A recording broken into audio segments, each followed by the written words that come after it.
Happy holidays. Want to give your host a gift?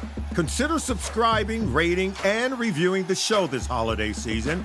It really helps the show grow. From all of us at Believe, have a Merry Christmas, everyone, and a Happy Holiday.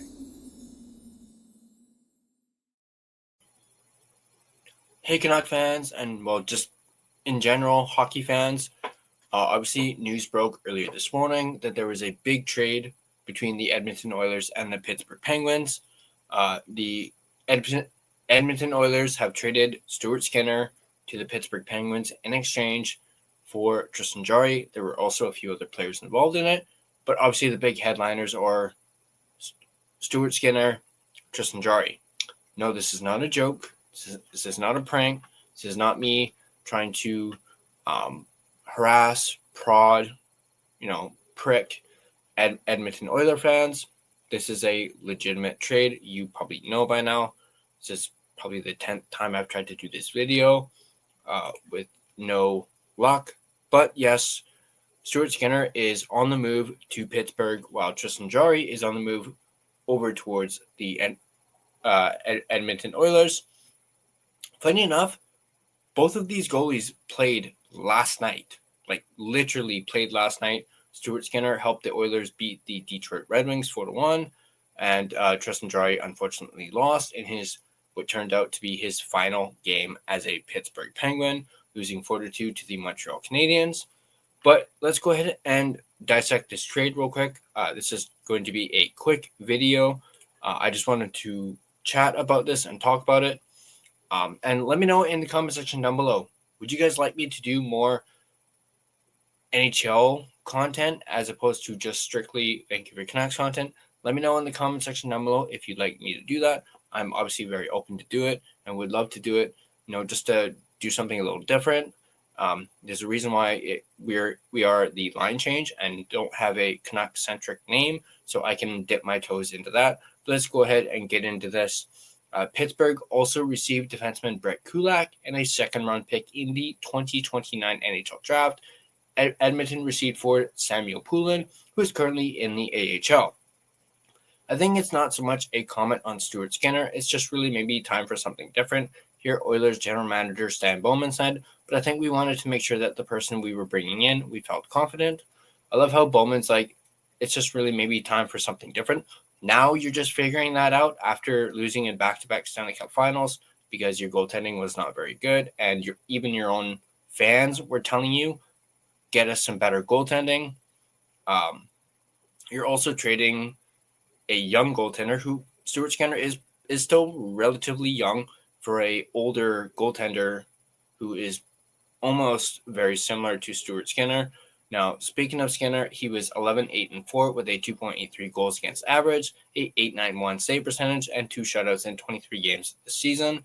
He made 27 saves in a 4-1 win against the Detroit Red Wings on Thursday. He was 3-1-0 in his past 4 starts, so Stuart Skinner was actually playing very well up until this trade, or at least in the last 4 games. The 27-year-old was selected by Edmonton in the 3rd round of the 2017 NHL draft, and is 109, 62, and 18 with a 2.74 goals against average, a .904 save percentage, and 9 shutouts in 197 regular season games with 191 starts. And 26 and 22 with a 2.88 goals against average, a .893 save percentage, and 4 shutouts in 50 Stanley Cup playoff games. He helped Edmonton advance to the Stanley Cup final each of the past 2 years, where they lost to the Florida Panthers in 7 games in 2024 and 6 games last season. I think for us, the message to the room is that Stuart Skinner has had a very good run in Edmonton as well. Penguins GM Kyle Dubas said, I know this year didn't start off the way that he or the team would have wanted it to, but I think especially of late, he's been back playing his game to that level that he's expected. Skinner is in the final season of a 3-year, $7.8 million contract, which is $2.6 million AAV. He signed with Edmonton on December 19, 2022, and can become an unrestricted free agent after the season. Edmonton, who is 14-11-6, is 4th in the Pacific Division and has allowed 3.39 goals per game this season, which is 7th worst in the NHL. Clearly, they're better than the Canucks because the Canucks are dead last. There's very few goalies in the league that have linear progression night after night Dubas said, and whether it's an up and down profession, it's a very tough profession, and I don't think we've at times made it the easiest position to play with or play in front of Jarry over the years. Jarry, who is 30 years old, is 9-3-1 with a 2.66 goals against average, a 909 save percentage, and 1 shutout in 14 games with 13 starts. This season, selected by Pittsburgh in the second round of the 2013 NHL draft. He is 161, 132 with a 2.74 goals against, a 909 save percentage, and 22 shutouts in 307 regular season games, 294 starts, and 2-6 with a 3.00 goals against average and a 891 save percentage in 8 playoff games. Now, obviously, with this trade, it looks like the Pittsburgh Penguins are really banking on Stuart Skinner, playing well for them and, getting a good goaltender in at least Cal Dubas's eyes. And the same could be said for the Oilers. They're getting a more experienced goaltender.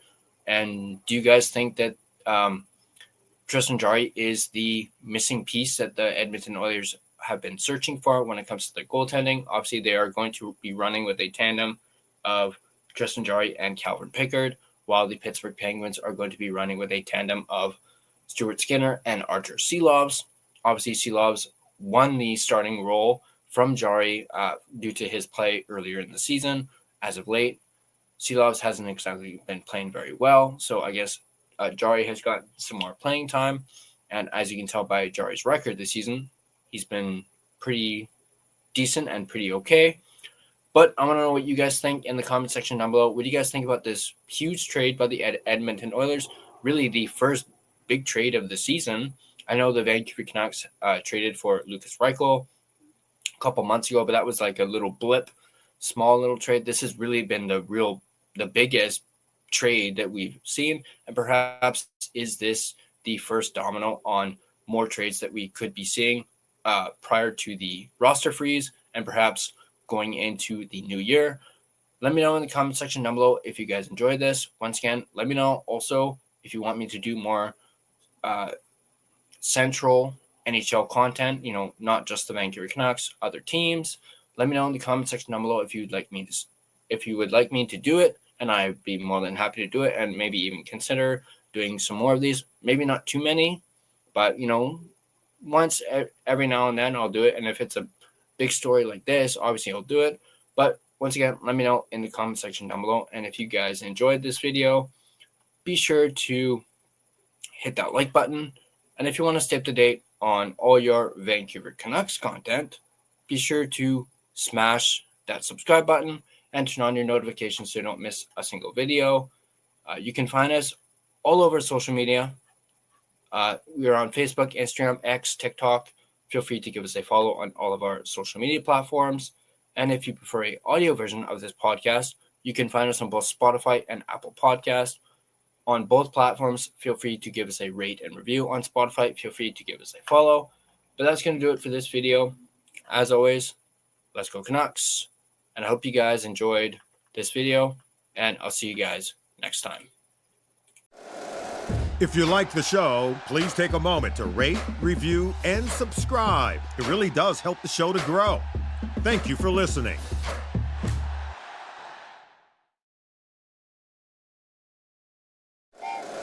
Happy holidays! Want to give your host a gift? Consider subscribing, rating, and reviewing the show this holiday season. It really helps the show grow. From all of us at Believe, have a Merry Christmas, everyone, and a Happy Holiday.